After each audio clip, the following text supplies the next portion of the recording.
Don't be scared of a little dip. Use it to your advantage and buy the dip. There's a reason why there's a 1% club. Those that sell will never reach if they sell.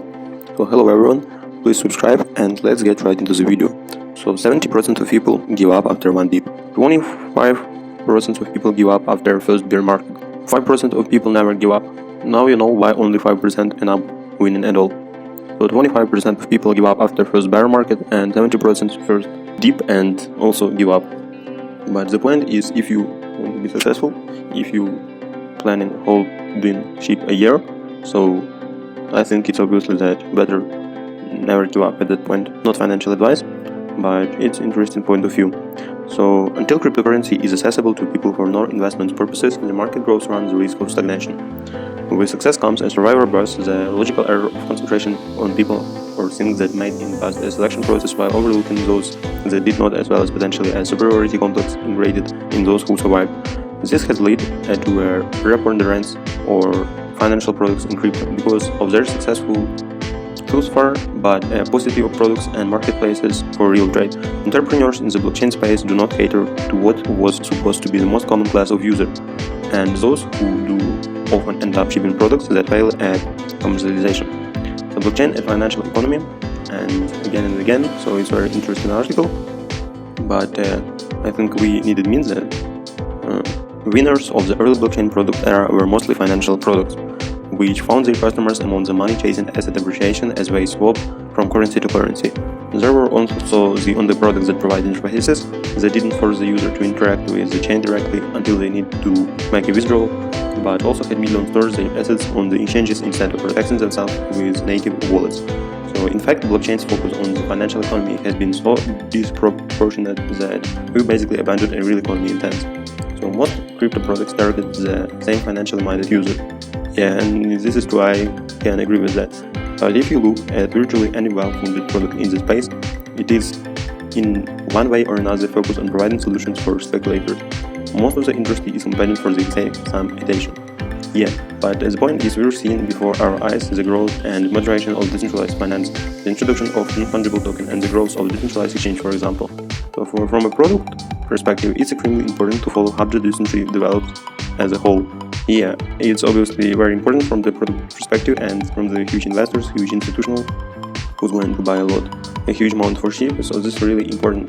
And cryptocurrency must evolve into an efficient marketplace where one can easily use cryptocurrency to purchase services and products. That's it. To use it also as a medium of payment for a diverse assortment of easy-to-use and intuitive products and services, not just for financial speculation. But what actually interesting is that one currency rules them all. And I think we wished if it was cheap, but we will be talking about Facebook's time and his global ambitions. So there are two big questions on everyone's lips now. What exactly is Facebook Dime and what it will be offer its potential to 2 billion users again. This is huge, this is really big number. And the year 2021 seems to be a big year for the blockchain world as several projects such as non-fungible tokens and decentralized financial exchanges are taking the central stage. Also at the forefront is Facebook Libra. Not too long ago, the media was rife with the news that the world's largest social media network was developing plans for a global digital currency. Then after a while, it looked like Facebook shelved plans for it. Disputes with regulators around the globe had a hand in the line and redirecting Facebook's plan a bit. Instead of backing out, Facebook decided to go strategize and launch different global digital currency later in 2021 after breaking the project to Dime.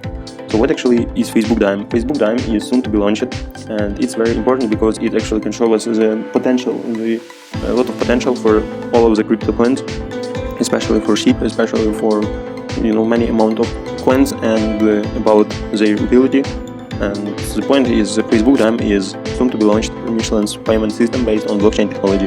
The system will have a stablecoin called Dime and run on this blockchain network. Also, Facebook proposed the project Dime Association will oversee the entire operation of the project for transparency's sake. The Dime Association is a body of companies from different sectors of the economy, including technology, fintech, telecoms, venture capital, and non-profits. So, Dime Association is a body of companies from different sectors of the economy, including technology, fintech. Already to those sectors is really huge numbers of opportunities and holders and people but not that just technology and fintech, but telecoms, venture capital, and non-profit.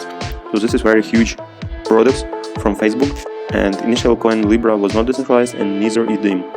While the goal is to be permissionless, the current plan is for Dime to run on a permissioned blockchain. Consequently, only members of the Dime association can run transactions on it. However, it's so because the development team has not yet developed a robust solution that can handle permissionless transactions for its billions of potential users.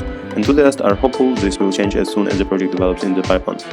So, in the long run, the ultimate objective of Dime is to help the world to gain access to financial services easier and faster.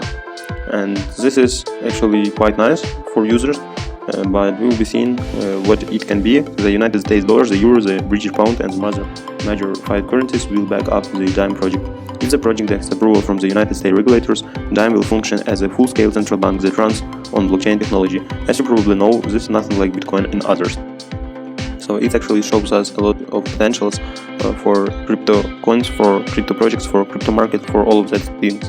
And if actually they release that, so I think we will be seeing positive changes. And the example of project which actually have those people behind that, and it's really nice. So I hope you enjoyed the video, and please subscribe, and see you in the next one.